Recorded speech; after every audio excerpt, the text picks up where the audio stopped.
shakeup in leadership has caused uncertainty in the company that's called Milwaukee home for 122 years. Stephanie Quirk is here in studio. Steph. To a Fife Harley-Davidson dealership. King 5 was the first on the scene overnight and got Harley-Davidson. Dealers just deceived their customers in a way that struck at the very heart of the motorcycle community's trust. And the fallout began the moment Jochen Zeitz took decisive action.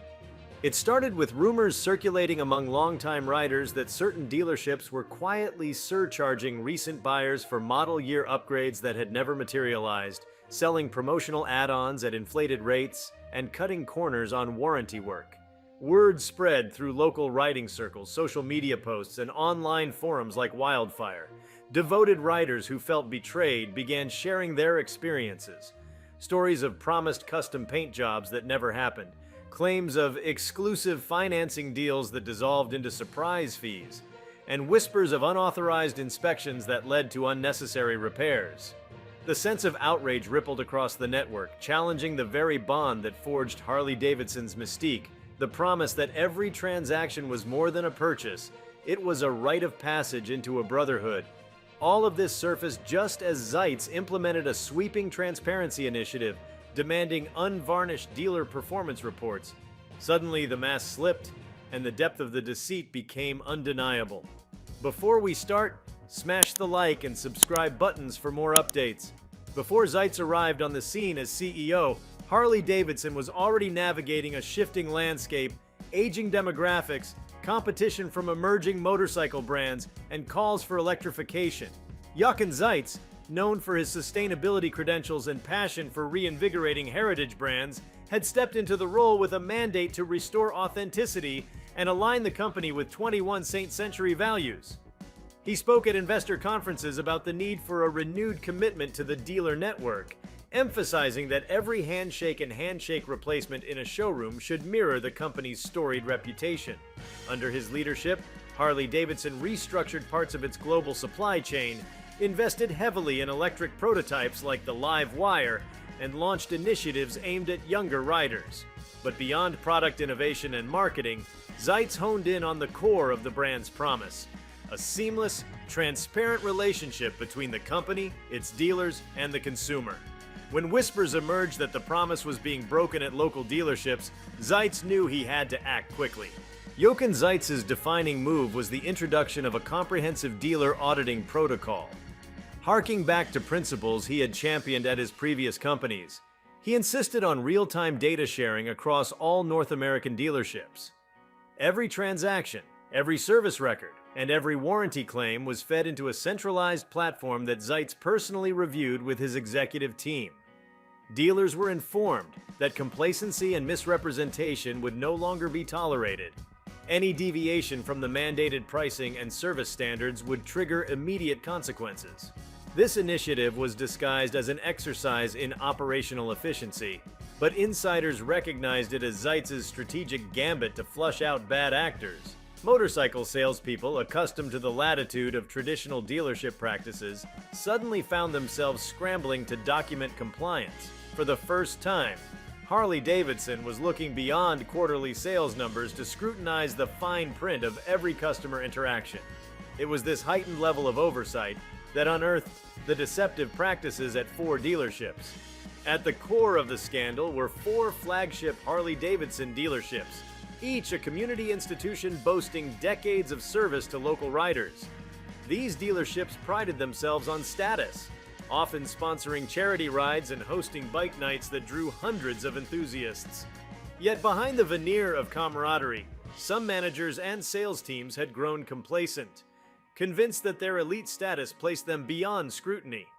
They devised schemes to upsell customers on limited edition customization packages, tacking on premium fees for accessories that were either subpar or obsolete. In several cases, service advisors instructed technicians to perform unnecessary maintenance, invoicing customers for parts that remained unused. One dealership even instituted a practice of labeling standard, off-the-shelf engines as reconditioned to justify a heftier price tag. The rationale they claimed among themselves was that the premium brand could absorb any customer discontent, and that true Harley devotees would shrug off minor discrepancies. But in an age where online criticism could tarnish a dealership's reputation overnight, their hubris proved fatal. Complaints began to pile up on review sites. Curious members of local rider clubs started calling attention to oddly inflated invoices. As momentum gathered, Zeitz's auditing tools pinpointed irregularities.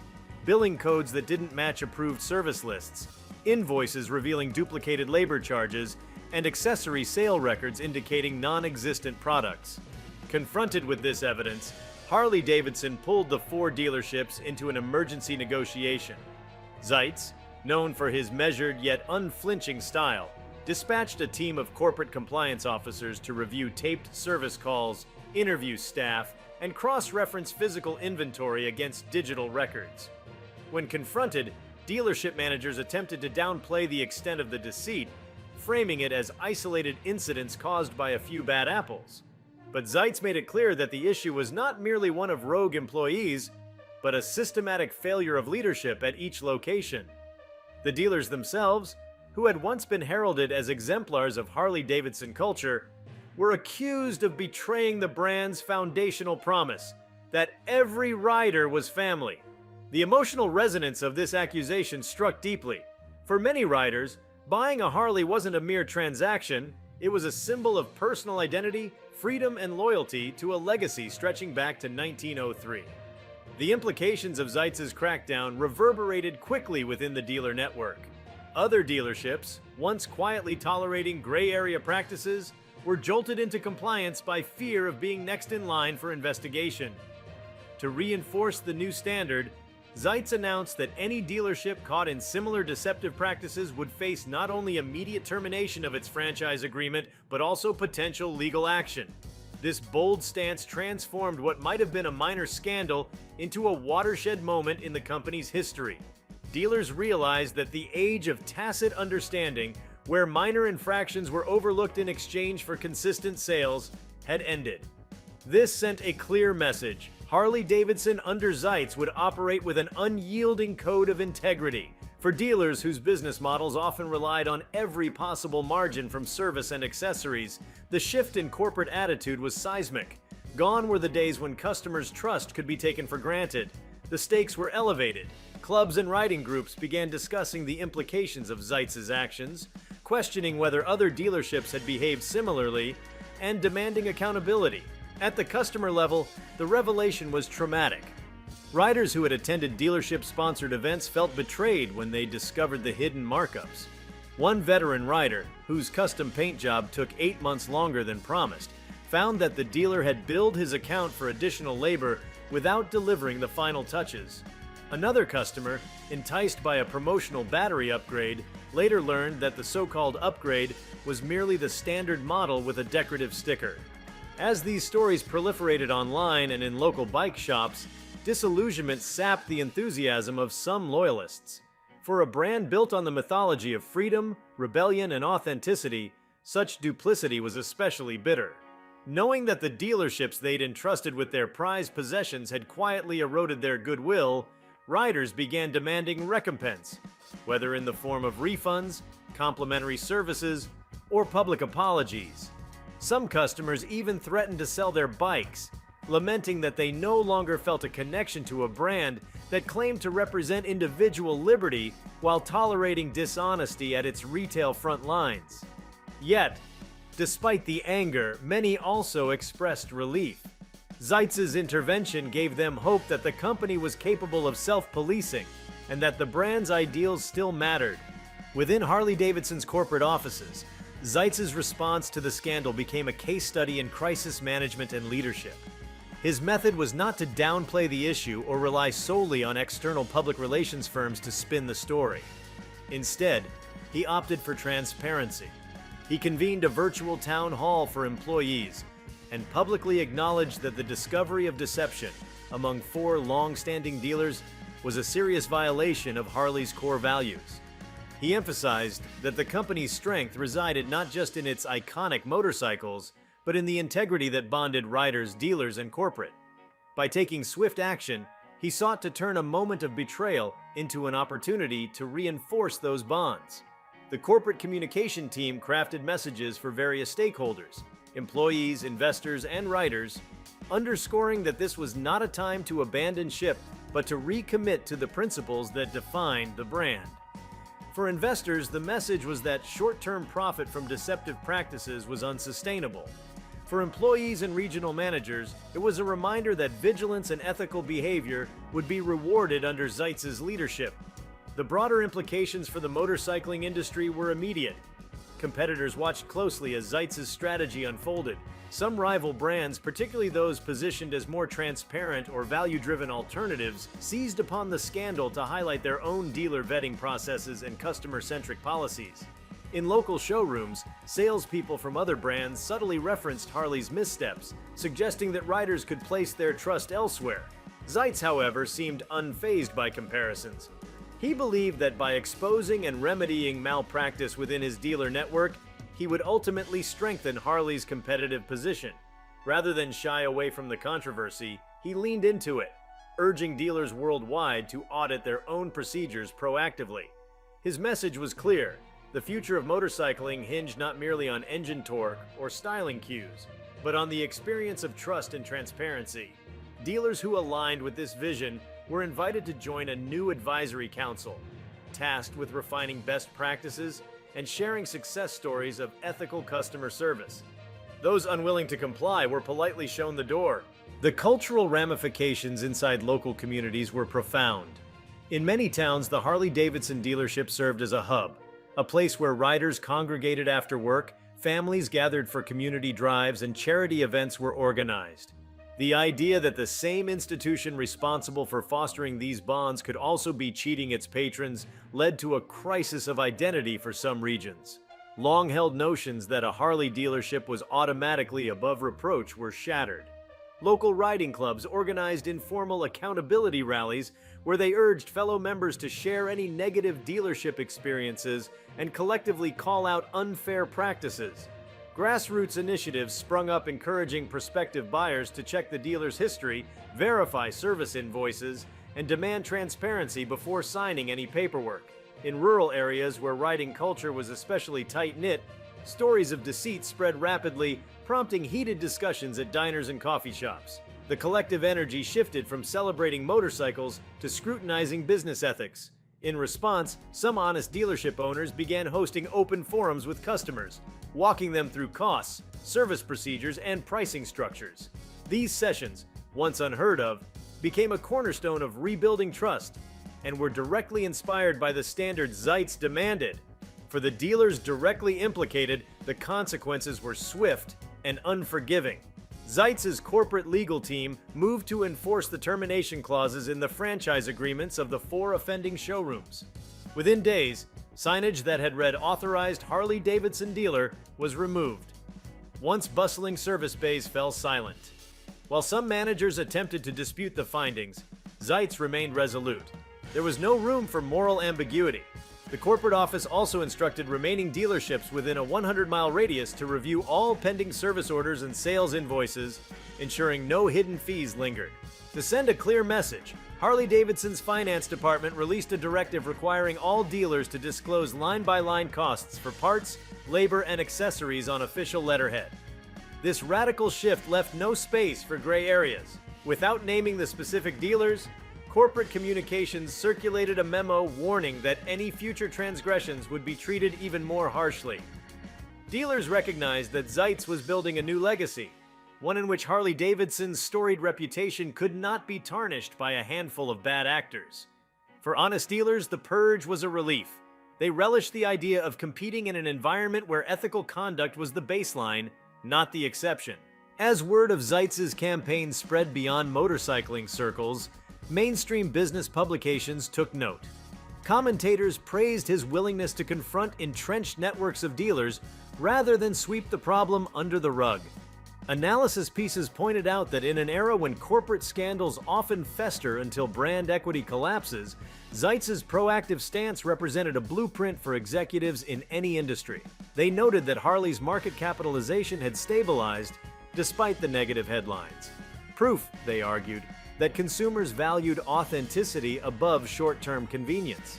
industry thought leaders began speculating that other OEMs' original equipment manufacturers might follow suit, leveraging digital platforms to ensure transparency across their own franchises. Zeitz's background in sustainable development and brand rehabilitation was lauded as perfect preparation for tackling such deep-seated issues. Agencies monitoring consumer protection laws recognized that Zeitz's actions had effectively addressed the problem before it escalated into a legal quagmire. At the dealer management level, the crisis prompted a reevaluation of long-standing incentive structures. Previously, many dealerships rewarded salespeople and service advisors based solely on monthly revenue targets, encouraging them to push unnecessary products. Under Zeitz's new regime, dealerships were required to tie bonuses to customer satisfaction metrics and transparent invoicing practices. Some initially resisted, claiming that this would hamper profitability. However, Zeitz's team provided workshops demonstrating how a focus on trust would yield long-term benefits, higher referral rates, stronger brand loyalty, and fewer chargebacks or legal disputes. Reports circulated of convert dealerships that embraced the new metrics, seeing a 12% uptick in community engagement events and a measurable reduction in invoice disputes within the first quarter. Other dealerships invested in in-store kiosks that allowed customers to review a digital breakdown of parts and labor costs before approving service. These innovations, once considered futuristic, rapidly became standard. Zeitz had effectively shifted the industry's DNA, aligning dealer incentives with customer-centric outcomes rather than quarterly sales quotas alone. In parallel, Zeitz's move resonated with a broader trend in consumer expectations. Increasing demand for transparency in every purchase, whether it be electronics, automobiles, or groceries. Millennials and Gen Z riders, already skeptical of opaque pricing, welcomed Harley's shift toward open accounting. Many pointed to the dealership scandal as an example of why corporate oversight mattered. They applauded Zeitz for recognizing the power of social media to amplify customer grievances and for acting accordingly. Online discussion threads compared Harley's dealer purge to high-profile cases in other sectors, like airlines settling baggage fee disputes or retailers being fined for undisclosed surcharges. The consensus was that Zeitz's willingness to penalize dealers sent a powerful signal that Harley-Davidson refused to ignore consumer grievances, no matter how small. Moreover, the move bolstered the company's efforts in building electric motorcycles. By demonstrating that honest business practices were as important as mechanical innovation, Zeitz laid the groundwork for attracting a new generation of riders who cared about both technology and ethics.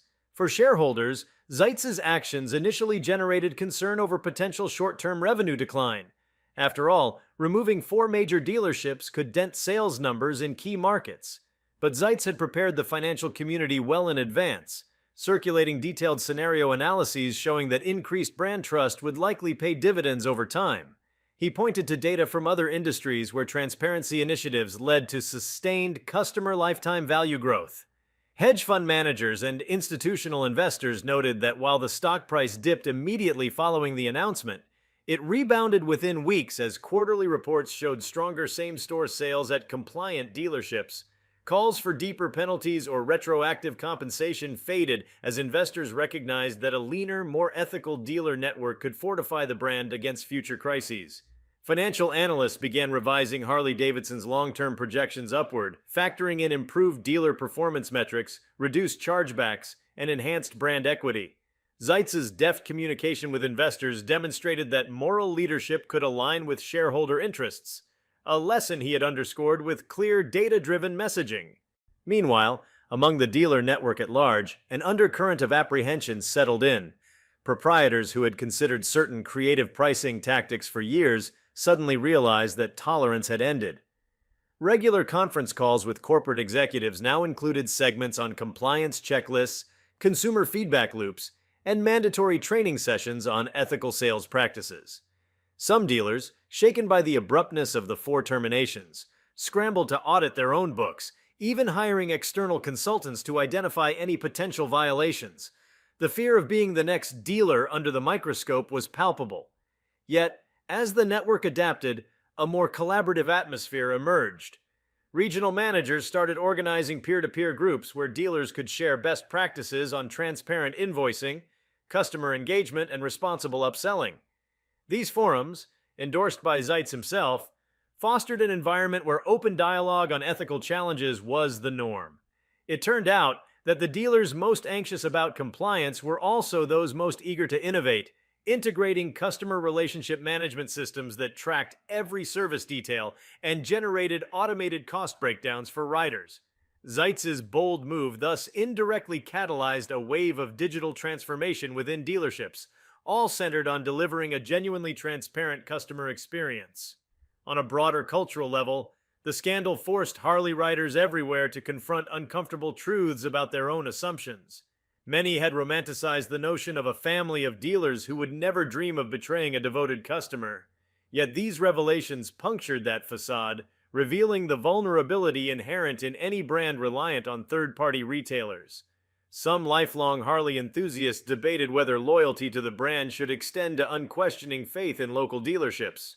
Motorcycle blogs carried introspective essays on the nature of brand loyalty, questioning whether a passion for chrome and leather should blind a rider to potential exploitation.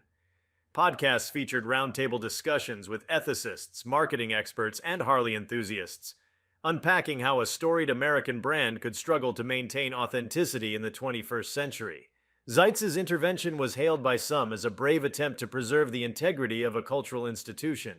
By others, it was seen as a reminder that no product, no matter how iconic, is immune to the pitfalls of capitalism unchecked.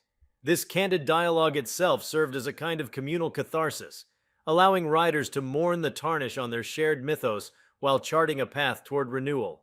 Yet amidst the chaos, the single most powerful implication of Zeitz's intervention was the reaffirmation that a corporate leader's moral compass can shape the destiny of an entire ecosystem.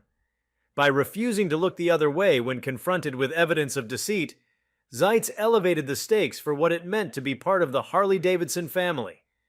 Dealers realized that honor, not just profit, would determine their future with the brand. Customers understood that demanding transparency was no longer an act of confrontation but a basic prerequisite of respectful commerce. And competitors took note. In an industry where brand loyalty often transcended logic, Zeitz's no-nonsense approach proved that ethical missteps, even among revered institutions, would not go unchallenged. The message reverberated beyond motorcycle showrooms into boardrooms of other legacy automakers, inspiring conversations about how to balance tradition with modern demands for accountability. In an era where corporate misdeeds could be broadcast globally within seconds, Zeitz demonstrated that proactive enforcement of ethical codes, rather than reactive damage control, was the surest path to safeguarding a company's future. Even as the dust settled on the immediate scandal, the long-term ripple effects continued to emerge. Zeitz's transparency initiative evolved into a cornerstone of Harley-Davidson's corporate strategy. New dealer training modules were developed focusing exclusively on ethical sales practices, and digital dashboards were installed at every dealership, visible to customers, showing real-time breakdowns of costs and service metrics. National riding events featured sessions on consumer rights and dealership accountability, encouraging riders to be vigilant but also constructive in their feedback. Soon, a certification program emerged, branding compliant dealerships as Harley-Davidson Trust Certified, a seal that carried weight among riders across the country. Dealers proudly displayed these certifications, touting their commitment to openness. Customers, for their part, began to factor certification status into their decision-making, rewarding transparent dealerships with loyalty and word-of-mouth referrals. It became clear that Zeitz's decisive action had not only weeded out bad actors, but also fostered a more robust, trust-based ecosystem, one where honesty was valued as highly as horsepower. The scandal also sparked internal debates within Harley-Davidson's boardroom about how best to codify lessons learned. Discussions turned to the design of executive compensation packages that would tie bonuses to customer satisfaction indices, dealer compliance rates, and year-over-year improvements in transparency metrics.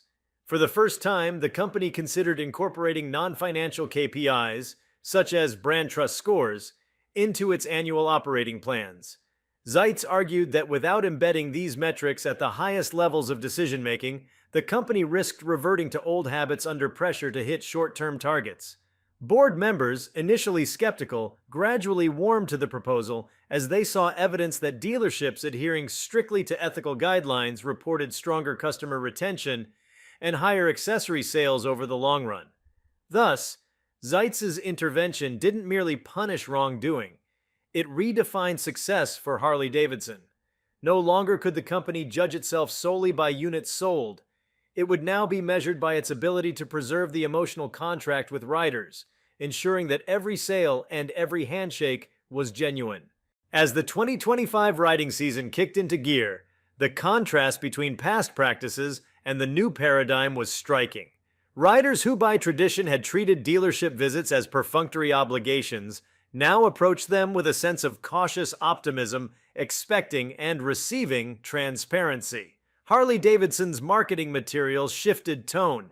Instead of emphasizing raw power and heritage alone, they highlighted stories of rider-dealer partnerships built on trust.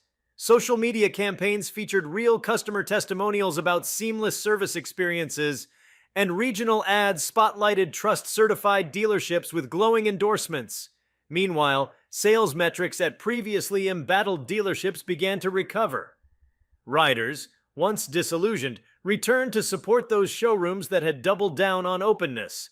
Even riders who had gone to competing brands gave Harley second looks, intrigued by the company's unapologetic stance on ethics. In a market often criticized for stagnation, Harley-Davidson's bold pivot under Zeitz demonstrated that a legacy brand could simultaneously honor its past while embracing a future grounded in transparency and accountability. While customers still cherished the rumble of a Harley engine and the smell of fresh leather, the deeper message was clear. The Harley-Davidson experience encompassed more than just hardware. It was now inseparable from the values of honesty, fairness, and mutual respect. Dealers who had once relied on stereotypical tough guy sales tactics found themselves learning new languages of engagement: active listening, transparent pricing explanations, and collaborative problem solving. Workshops replaced high-pressure sales pitches. General managers invested in customer relationship management software that tracked satisfaction scores and flagged any invoice anomalies for immediate review. Zeitz's insistence on data-driven oversight crystallized into an industry-leading practice. A publicly accessible annual dealer integrity report that detailed compliance rates, customer feedback trends, and case studies illustrating both successes and failures within the network. This report, rather than diluting the brand by airing dirty laundry, reinforced the idea that Harley-Davidson was committed to continuous improvement. It invited riders to hold the company accountable, fostering a sense of partnership rather than passive consumption. Perhaps the most profound implication of all was the way Zeitz's intervention reshaped the narrative of Harley-Davidson's identity. Once known primarily for its snarling engines and leather-clad riders cruising open highways, the brand now also symbolized a commitment to ethical commerce. In community dialogues, from coffee shops in Milwaukee to beachside rallies in California, riders spoke not only of shared values of freedom and rebellion, but also of collective responsibility and transparency. New rider introductions often included conversations about what it meant to be part of a brand that expunged dishonest practices from its network. Traditional club patches and insignias gave way to new decals proclaiming "Ride Honest" as a badge of pride. On a larger scale, Zeitz's bold stance became a case study in leadership curricula at business schools, inspiring future executives to understand that sometimes the most courageous action is to shine a light on uncomfortable truths. The tale of 4 dealerships deceiving their customers was no longer merely a cautionary footnote. It had become a defining chapter in Harley-Davidson's ongoing saga, one that attested to the enduring power of trust in forging bonds that transcend transactions. In the months following Zeitz's crackdown, fewer stories circulated about shady add-ons or surprise fees. Customer reviews reflected a renewed sense of confidence in the Harley-Davidson ecosystem. Wherever riders gathered, online or in person, the conversation centered on rebuilding and preserving trust rather than lamenting past transgressions. Every dealership, from iconic flagships in urban centers to corner shops in small towns, knew that Zeitz's watchful eye would not blink. The corporate culture had shifted from one that passively accepted dealer autonomy to a collaborative model in which brand stewards and riders jointly protected the integrity of every sale. Dealers who once saw transparency as a threat now recognized it as a source of competitive advantage. Ultimately, what began as a betrayal evolved into a collective awakening. Jochen Zeitz's unwavering decision to expose wrongdoing was not just about disciplining 4 rogue dealers, but about recentering Harley-Davidson on the values that made it legendary. The implications of that decision reached far beyond invoices and service records, embedding themselves in the ethos of a brand reborn, one motorcycle ride at a time. If you like this video, please give it a like and subscribe to our channel. Also, leave your comments below and tell us, what are your thoughts on Harley dealers deceiving customers? We want to hear from you. Thank you for watching and see you next time.